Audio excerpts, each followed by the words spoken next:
think the goal of today's class is to, liberalism, mercantilism. Then we are going to cover maybe next week structuralism, radical perspective. But as you might have recognized, there is no clearly divided line between these different perspectives. They are all connected, intermingled. We are dividing them because for the convenience of study, right? So liberalism, mercantilism, those are two antagonists, right? These are two main antagonists, liberalism, mercantilism. Liberalism favors market principles. Mercantilism favors, statist or plan, right? Government intervention. And structuralism, something else. How structuralism is different from these liberal and mercantilist, we will learn. But two main antagonists, state versus still the market, right? But we are dividing them because for the convenience of study.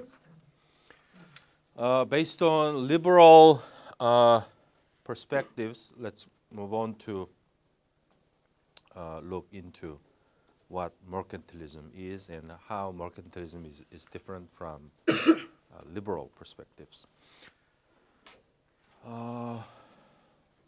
Again, same. Some historical evolution from great thinkers, then more contemporary development of mercantilism, right? How mercantilism applies to current stage of international political economy. That's the step. Today, maybe mostly historical development. Tuesday, more contemporary application of mercantilism. Right? Mercantilism in the context of globalization stage, right? So that's for Tuesday. First, I think we have to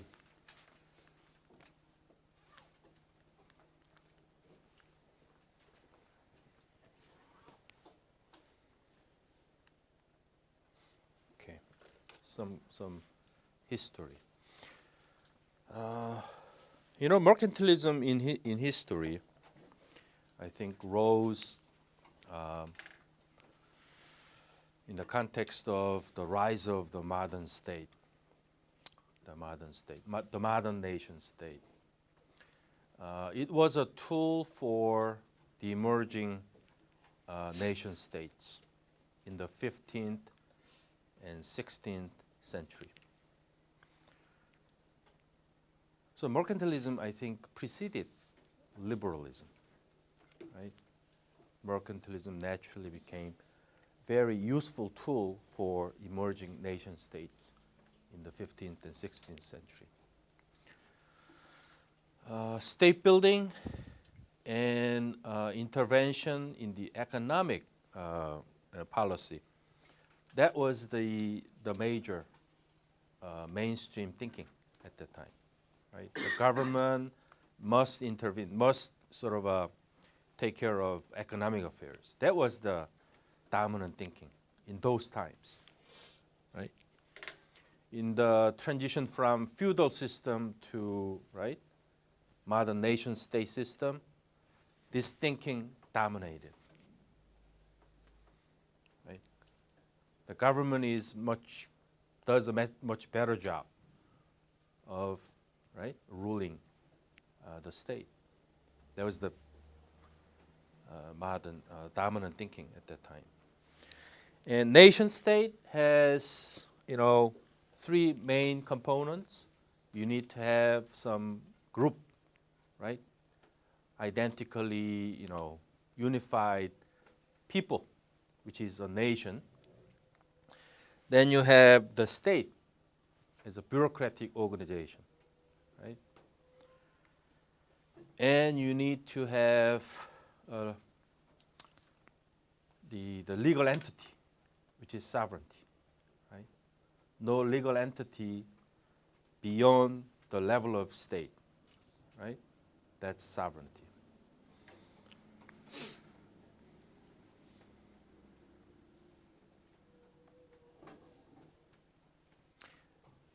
at that time there is almost no space for market functions, right? Because the nation states was so powerful at that time. They dominated in the international arena. So no space for something above the state or below the state, right? The state was so powerful at that time, right? No space for market. And they didn't have any idea of how to rule the world without the state, right? There's no idea of market still at that time, right? Which was taken as a good thing, right? Because think about the times. Still, before the nation state emerged, what was the situation like before nation state emerged? Before nation state emerged, only small unit, feudal units, right? Disintegrated here and there without the separation of national ethnic groups, right? Or without sovereign power, right? Only principalities or fiefdoms, right? Then nation state integrated all these small units. Then the nation state emerged as the basic unit, right? Right. So mercantilism linked to the rise of the modern nation state. That's important, right? Linked to the emergence of nation state.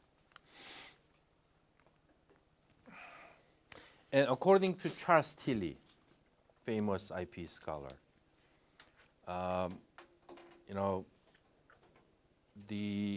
in the transition from feudal system to modern nation state, the nation state was made possible because of the function of war. War was primary factor. Okay, war was the primary factor because different principalities and fiefdoms, they had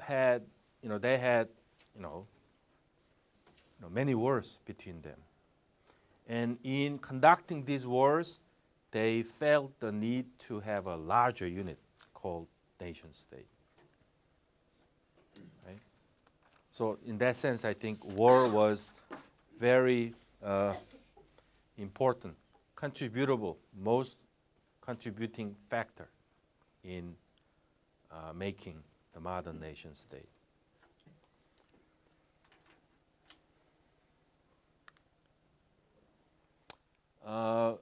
Sequentially speaking, in terms of sequence, I think France, England, Holland, Spain, Sweden, they first built the state, the modern nation state, okay?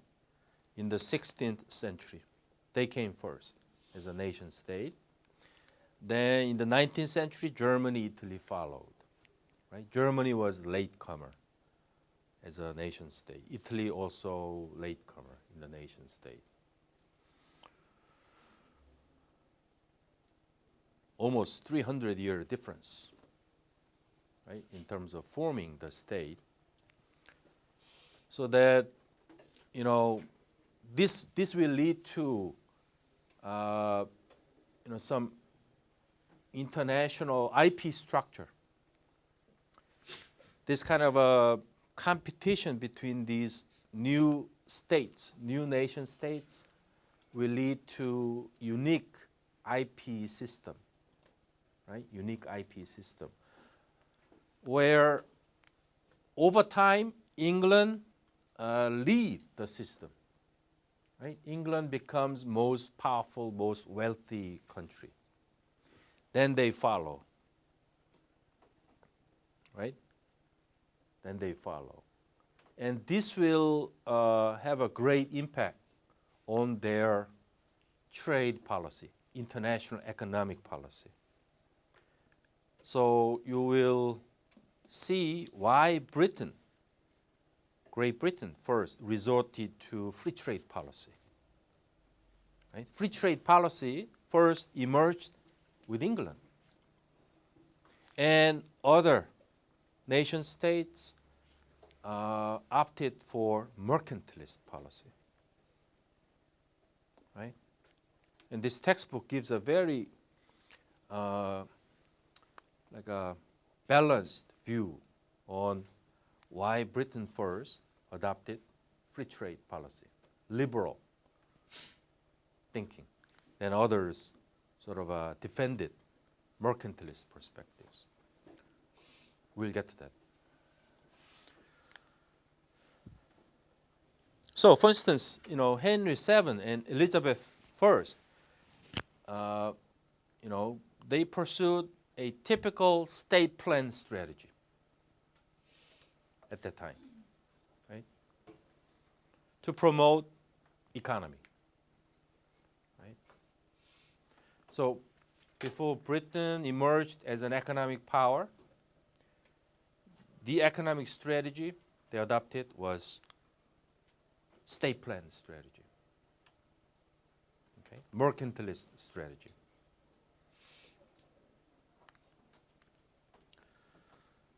So let's look at mercantilism in history. Mercantilism, I think, culminated with the 30 Years' War, 1648, right? So it began with the emergence of the nation state, the transition from the fiefdom to nation state. Then it culminated with 1648, after the war, right?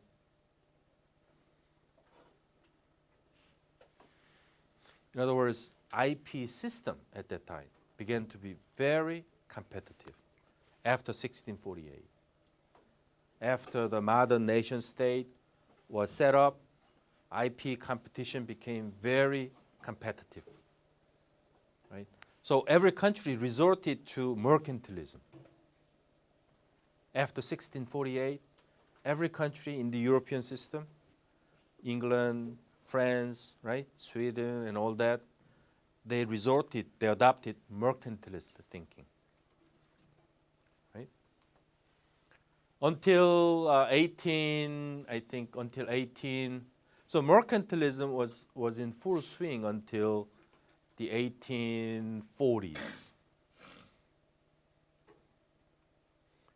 Until 1840s, when Great Britain began to promote free trade ideas, liberalism, right?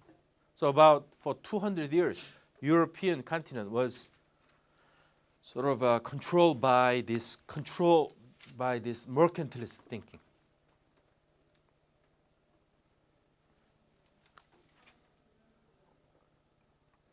And state officials, they look to businessmen and trade as a very important source of revenue, right? That's why they control the international trade, right?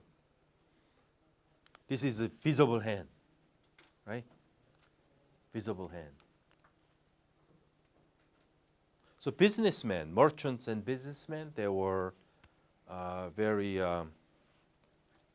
so-called subservient to state officials, the government. They didn't have power. Merchants and business class, powerless.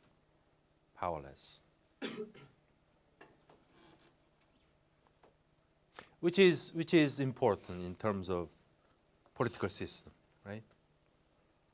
Why liberalism promotes democracy, right?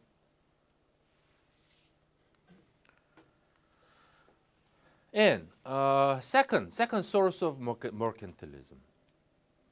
So first source of mercantilism. Mercantilism first linked to modern nation state, right? And uniquely developed European state system, right? That's one source of mercantilism. Second source of mercantilism was imperialism. Right? Mercantilism flourished because of imperial international system, right? Imperial economics, imperial international system.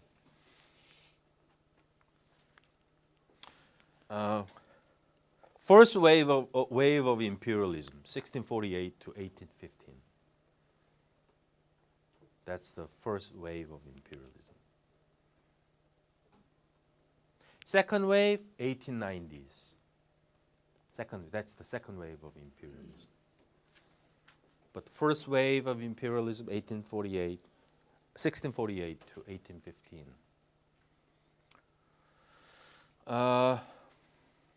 So, great powers in Europe, they control trade. Okay, and that's how generate wealth. Right? There was colonialism.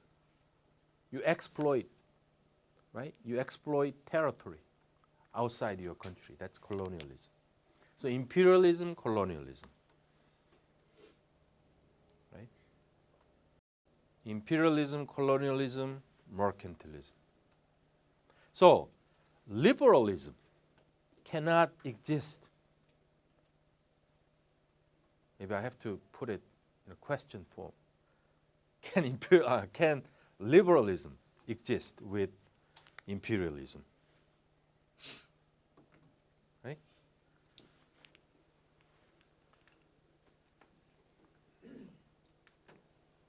Clearly, there's a link between imperial system and mercantile thinking.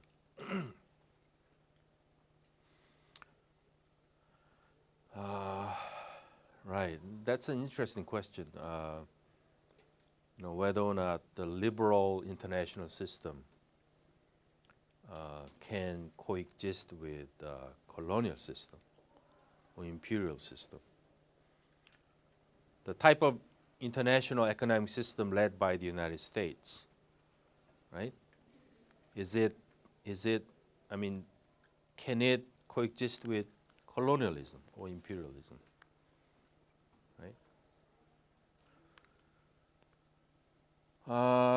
So colonies, the role of colonies, they were just markets for, right, the additional goods for great powers, right, or source of raw materials and cheap labor.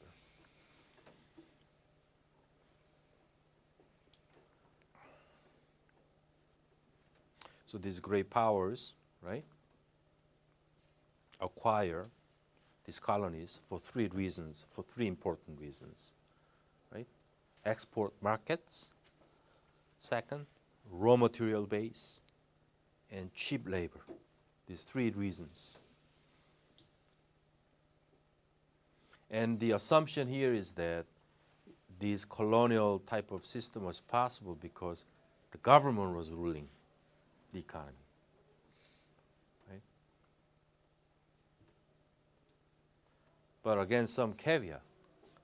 Right? Even if merchants, even if business class dominates international economy, colonial system is still possible.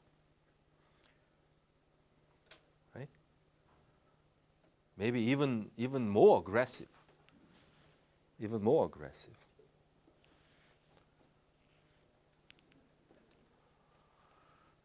But remember, second, mercantilism comes with imperialism.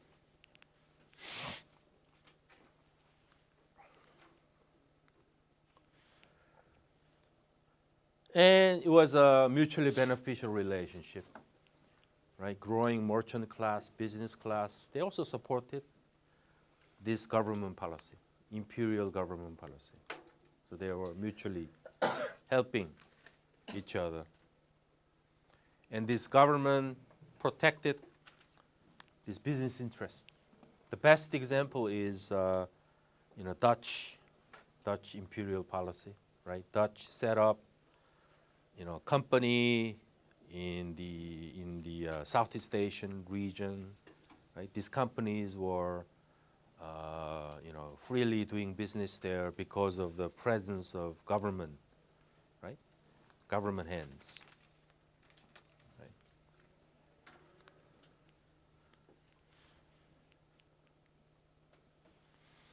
And governments used many different, policies such as subsidies to help out this business class, subsidies, and help out in promoting development of their colonial empires.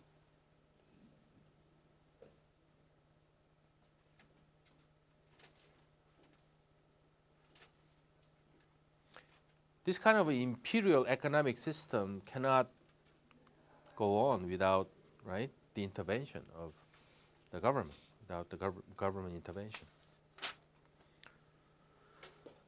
Now, then let's shift gears. Then from this mercantilist or from this imperial, like a thinking or the system, how we shifted to sort of a free trade policy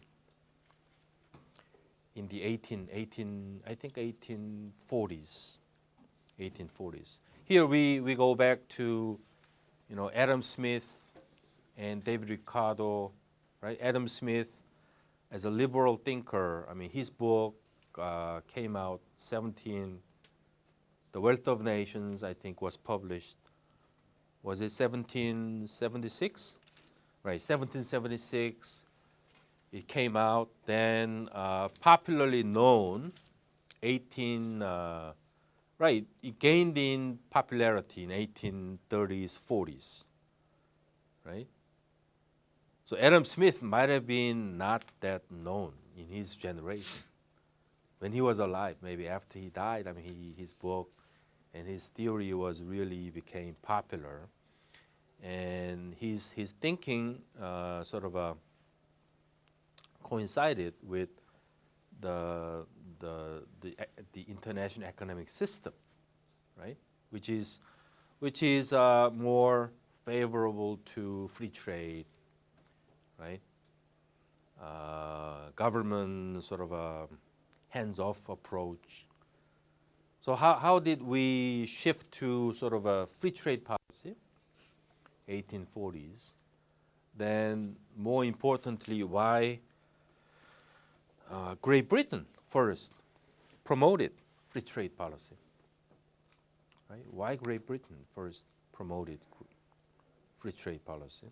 Then how other countries in the European state system, France and America and the United States, right? Later Germany, Italy, how these different countries reacted to free trade policy.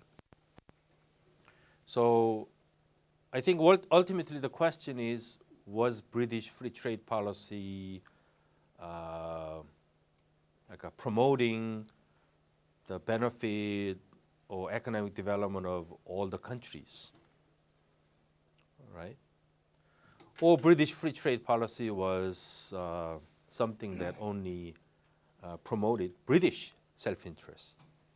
That's the question. That's the most important question this book, this chapter raises. And he's very critical about British foreign free trade policy. And why, let's see, why British free trade policy is criticized by many. So between 1840s, 1870s, free trade thinking grew in popularity. Okay, that's how Adam Smith was rediscovered or discovered, right? And particularly David Ricardo, who is a successor to Adam Smith. Ricardo, he created a theory, international free trade theory, the most famous founding theory of international free trade, which is comparative advantage. That's when Ricardo, right, submitted this theory. And officials, British officials, they began to press for free trade, benefits of free trade, right? And because Britain was most advanced in terms of industrial production. In other words, why 1840s free trade was an issue? Free trade was an issue because that's when, for the first time in the European system, Britain sort of became primus inter pares. In other words, became British, system became the most powerful system, most economically advanced system, right? So that in terms of international division of labor, right? Britain advances so that Britain enters the stage of industrial production, and other countries remain as agricultural producers. So that's how this issue of international division of labor sort of came up. So Britain became the most efficient producer of manufactured industrial goods. Okay? Industrial goods.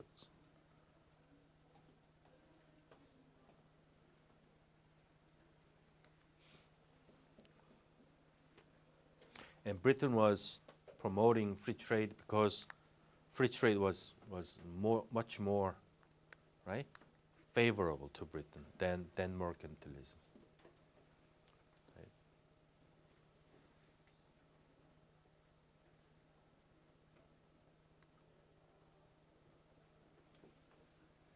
And to back up this, policy, David Ricardo popularized comparative advantage theory.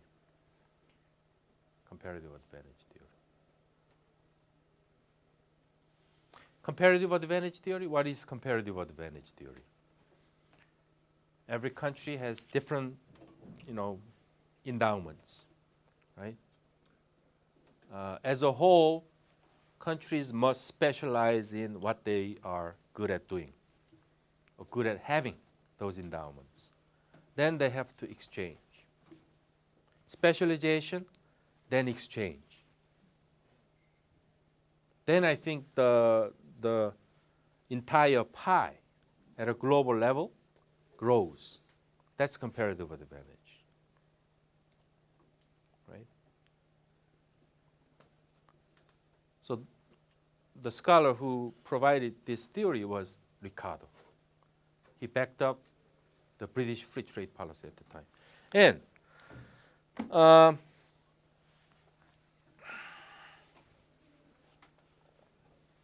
some criticism about this. Some criticism about British free trade and comparative advantage. Karl Polanyi, his criticism is this. His criticism is this.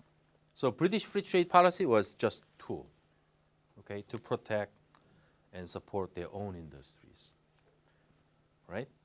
Manufacturing industries, as opposed to the US, France, and other European countries. That's what Karl Polanyi says. There was competition, right?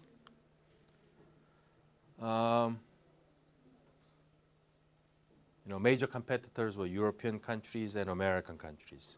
But over time, European countries and American countries, they became much more competitive over time. 1870s, Britain back to mercantilism. Okay?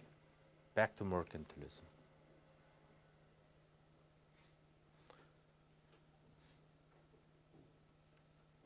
You might want to compare the historical development and today. Right? Really ups and downs, really.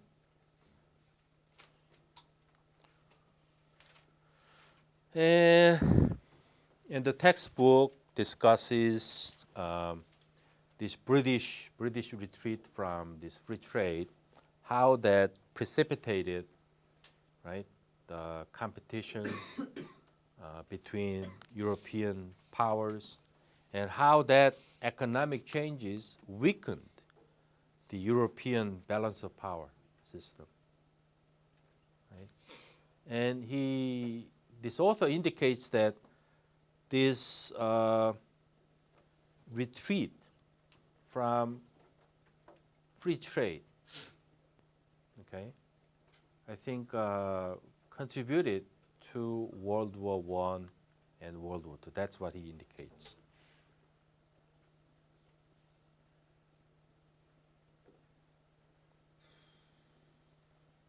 And this is how second imperialism rose in the 1890s and World War I, right?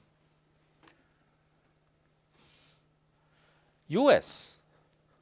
mercantilism and German mercantilism. Let's talk about that. You may be surprised, you know, America sort of heavily used sort of government-backed, you know, strategies, government-planned policies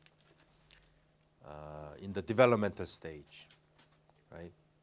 But this textbook, according to this textbook, America is a good example of how the economy grows, right, based on government plans, right?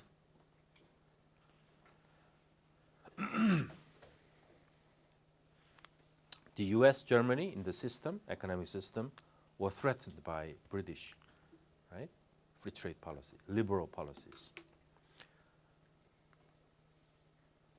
And there are two important thinkers, right? One from America, Hamilton, Alexander Hamilton, and Friedrich List from Germany. Those were two important mercantilist thinkers in the 19th century. So let's go into some details of what they argued. Okay, each mercantilist thinkers, you know, what they said. Like for instance, Hamilton, according to him, in criticizing British free trade policy and comparative advantage, this is what he said. From American perspective, specialization in agricultural production, okay, was not in U.S. interest. So comparative advantage doesn't hold for America.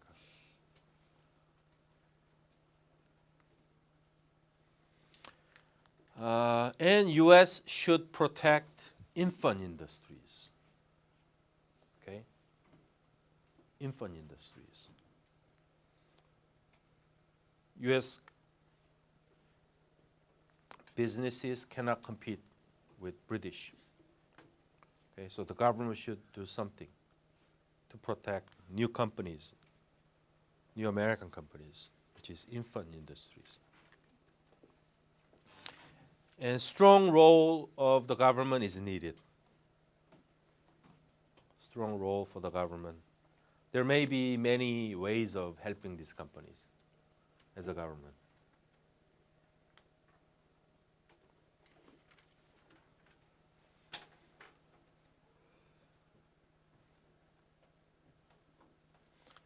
Like for instance, such as export subsidies, right, to help out U.S. goods.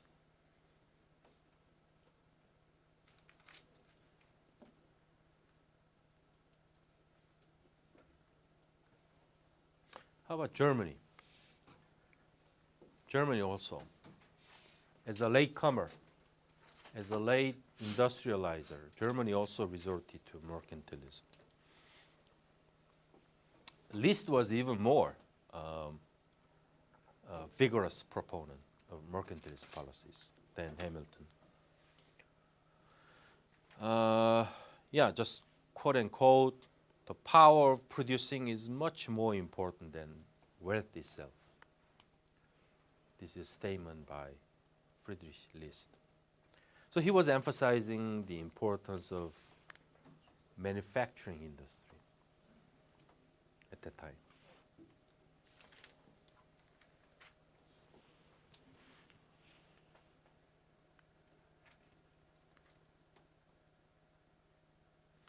And he also says production of goods and services more important for national wealth. Okay, and power.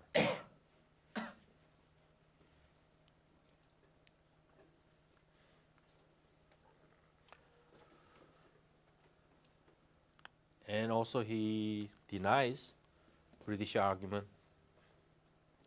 Right? British policy, British free trade argument is just benefiting themselves, British themselves, not America, not Germany, not other countries. So it's not sort of a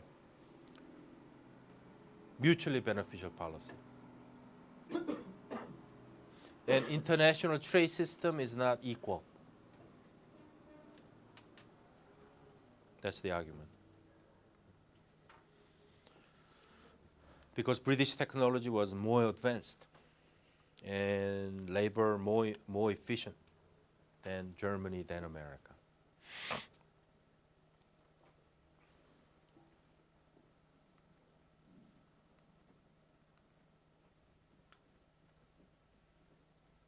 And there's a difference, there's a gap, right? British goods and German goods, there's a gap.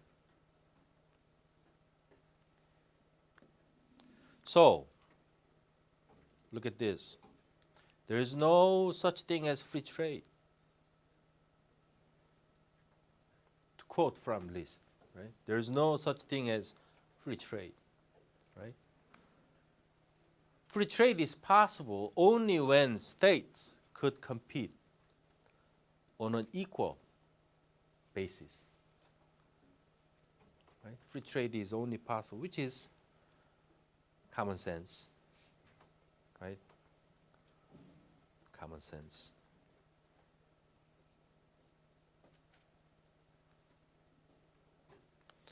And this is an interesting statement. So England was kicking away the ladder. Later, Jang Ha-jun, right, sort of used this word in his book. England was kicking away the ladder for latecomers, right? So that they cannot climb the ladder of economic development. That's what Great Britain was doing. We are still on List, Friedrich List. So, first, it's important for the US and Germany to catch up first, before free trade is introduced. First, America, Germany should catch up first with Great Britain, right? And in so doing, they have to protect their industry first. The government must protect industry first. Looks like, right? We have this argument today, right? Very familiar argument. So what is important is level playing field, right? Level playing field is important for trade.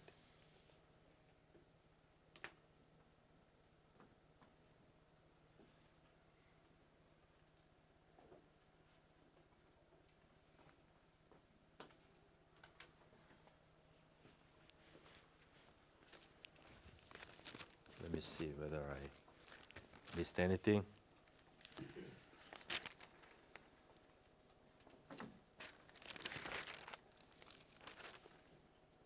You might want to go back and read more,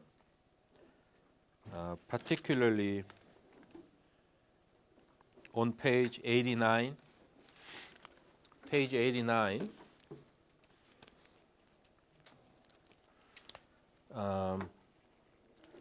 The long two paragraphs about how America emerged as an economic power, right? How America emerged as an economic power and how the US government intervened in the economy using various policies, right? that is explained in the two long paragraphs. So you might want to go back and read this, right? There are a lot of policies here. President Lincoln introduced some, right, government programs to speed up economic development, right? President Lincoln introduced some development plans, right?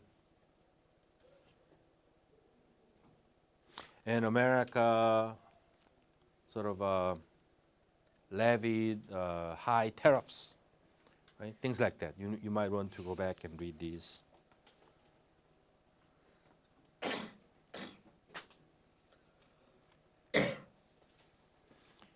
In the early 1900s, the U.S.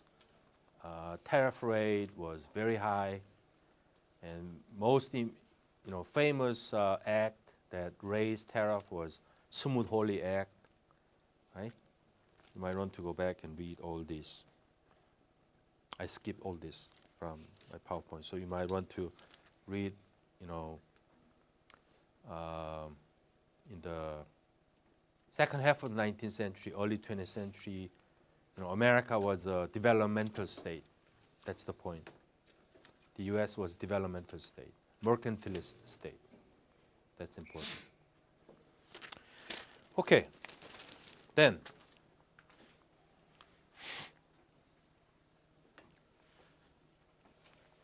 Here is the famous scholar, Korean scholar, Jang Ha-jun, right? What Jang Ha-jun said? Jang Ha-jun said, tariff and protectionism is not an exception, right? As an economic historian, I think he discovered, he looked through, all the behaviors and trade policies of many different countries, and he found his conclusion is this: tariffs and protectionism is not an exception in many policies of different countries. It's a rule. It's more of a rule. Protectionism is more of a rule than an exception. That's his discovery, including the US. Right? So protectionism, free trade, which is more dominant form of IP, in his view, protectionism is much more dominant form of IP, including the US. Although it depends on, right, time. But majority of times, free trade, tariff and protectionism dominates, according to Jang Ha-jun. He's a little bit pessimistic, right? There is no hope. There is no hope for free trade. Because human beings are, ultimately, in his view, human beings are bad-natured. Right? Human beings are bad-natured. Governments are bad-natured. Only zero-sum game. Okay? Only zero-sum game. Only competition. There is no space for helping each other. That's Ha-jun Chang's view. Very pessimistic. Too pessimistic, in my opinion. Too pessimistic. Still possible. Right? Maybe Adam Smith was too optimistic, but in my opinion, still possible. It's easy to say this, right? It's easy to say this, but it's more difficult to say, out of this nature of IP, why countries cooperate sometimes still. That's more difficult to explain. That's more difficult. Which he doesn't do well. Okay? Jang Ha-jun, he doesn't do well on that. Much too pessimistic. I don't know how he really correctly represents the world. Right? The world is not that hopeless, in my opinion. And the world, the US has been leading in the 20th century. Well, I mean, British policy in the 19th century, British was lying probably to competitors, right? Promoting free trade, right? But I don't know how much America was lying to many countries in the 20th century, by promoting free trade and these liberal, policies, right? Was America solely self-interested, right? To collect its own interest, to make other countries never able to catch up, right? We have to think about that.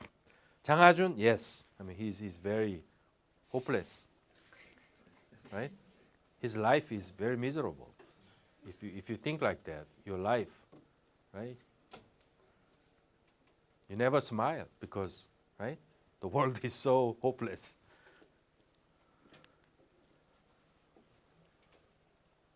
So again,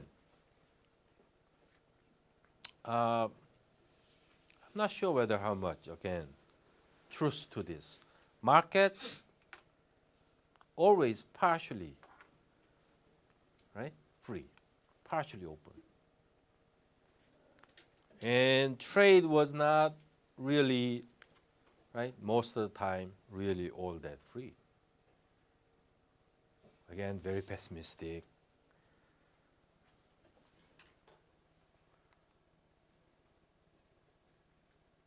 And to develop economically, government programs are needed. Right? Economic development requires government programs. Government programs.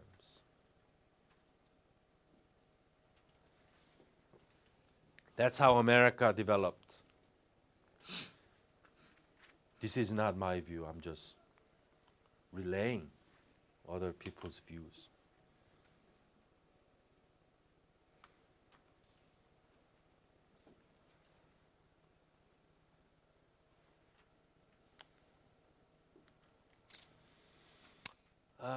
Financial crisis in the 30s. Okay. 1929, right? Financial crisis. Stock market crashes. It's likened to 2008, 2009, global level, right? Financial crisis. Then implication of that for thinking, IP thinking, is that because unemployment, poverty, hit the world, then many lost faith and confidence in market solutions. Okay, market solutions, and sometimes these market failures lead to, as you all know, right? In the early 20th century, we have great system revolutions, right? We see communism, we see great, right, dictatorships, fascism, Nazism, and these systems were all born in the middle of this economic crisis. And revolutionary movements all across the world, Europe, Eastern Europe, talking about Eastern Europe, Latin America, Asia, North Korea, right? North Korea fell prey to Soviet Union and China, right? We Koreans were hardly hit, right? Really hard hit by this revolutionary movement at that time, early 20th century.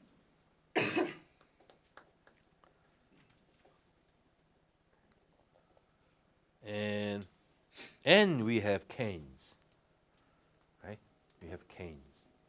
Always difficult times require hero, right? So we have a hero, Keynes. As a scholar, banker, policymaker, I mean, he emerged. And he provided some solutions. The solutions he gave was, right, Keynesianism. We'll all learn about his thinking. right? State role, blah, blah, blah, right? Things like that. And like I said, his ideas were also became foundations for international economy. There were 3 Bretton Woods system institutions that was designed by him, right? GATT and World Bank, IMF, these 3 institutions designed by Keynes. But the international economy up until 1970s was embedded liberalism, right? Embedded liberalism.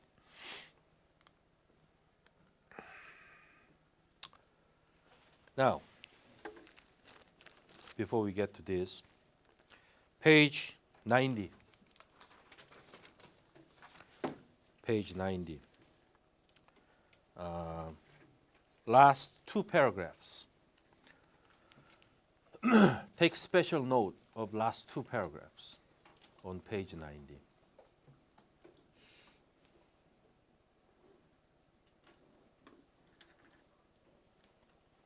Very interesting paragraphs.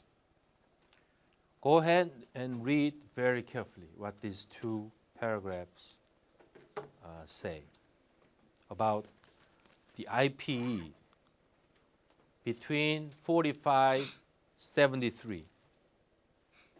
These 2 paragraphs are about IPE between 1945-1973. Broadly speaking, remember, IPE between 45-73 embedded liberalism, right? No free trade. Okay, no free trade. It's a hybrid liberal system, so to speak, hybrid liberal system. Because it was designed by Keynes, right? But the way it really worked is well described in these 2 paragraphs, right? Can anyone discuss a little bit why embedded liberalism, how embedded liberalism worked the way it worked in 45-73?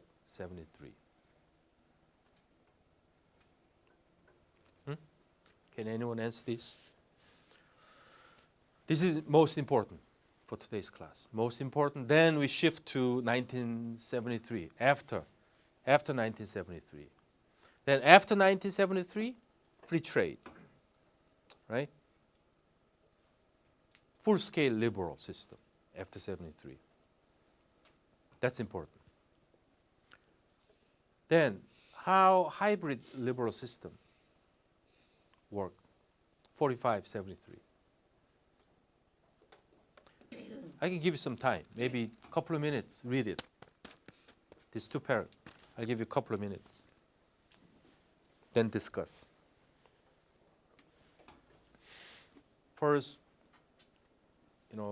after World War II, Japan and Europe, including Korea, they were not fully recovered. And they needed markets, because these economies were specializing in some items, some goods, right? Manufactured items, right? They need markets. So here, America opened their markets, right? On a preferential terms. That's important. America opened their markets for preferential terms. So America was helping Europe, Japan, Korea to recover economically by opening too much, right? Not on an equal footing. America opened more, right? And America allowed Japan, Europe, Korea to protect their markets, right? To exercise mercantilism. America allowed that. America allowed this country. It's kind of interesting, right? As a dominant power, as a hegemonic power, America allowed Japan, Korea, Europe to exercise mercantilism. to them it was okay. Right? This is how economics and security was mixed in the IP system between 45, 73. But still, it benefited to U.S. According to the author. America did it not because America was good. America was really 착해, right? But America was sort of pursuing its own interest because there was communism. It's a security threat. So security and economics, that's how they mixed up, right? That's how mercantilism and like a hybrid liberal system was necessary for the U.S. This is the essence of 45, 73 IP. Very important essence of 45, 73, which after 73 changed. Situation changes after 73, right? So this is very important for IP at that time. And this is how America ruled the IP, right? And different from British free trade policy in the 19th century, we covered. Different from British or European system at that time. The British was just pressing for free trade agenda, right?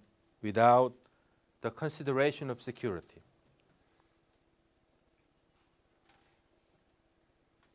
But consideration of security sort of distorted economic incentives of the U.S. government. What was your point?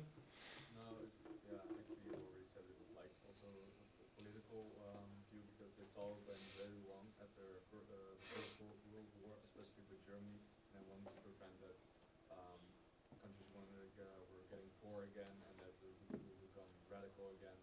Yeah. Okay, okay. You got more or less also. Right. So, right. I think. Right. Everything is covered. Okay. So, nothing left. Nothing left. So then we need to shift to 70s. Post the 73 situation. How things have changed after 1973 will begin next Tuesday. Okay? About post the 73, how we shifted to much more liberal IP. We'll cover that Tuesday. So finish the other half of Mercantilist chapter.